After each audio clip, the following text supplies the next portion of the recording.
నిజం చేదుగా ఉంటుంది, అబద్ధం అందంగా ఉంటుంది. వాస్తవంగా పవన్ కళ్యాణ్ ఉద్దేశం అయితే చాలా మంచి ఉద్దేశం, బియ్యం అక్రమ రవాణా ఆపాలి అన్నట్టు. కానీ ఇందులో ఉన్న అసలు లాజిక్ మిస్ అవుతున్నారు. ప్రభుత్వం ఆహార భద్రతా చట్టం అని ఒకటి ఉంటుంది.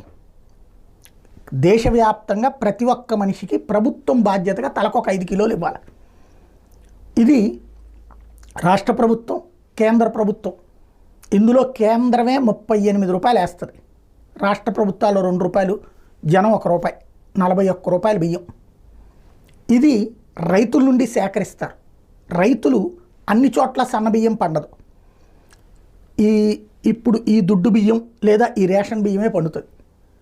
ఇక్కడ ఇద్దరికి ఆహార భద్రత, రైతుకి ఆహార భద్రత, అదే సందర్భంలో ఆ బియ్యం ఆకలేసినప్పుడు తినాలన్నటువంటిది పేదవాడికి సంబంధించింది. ఇది ప్రభుత్వం తన బాధ్యతగా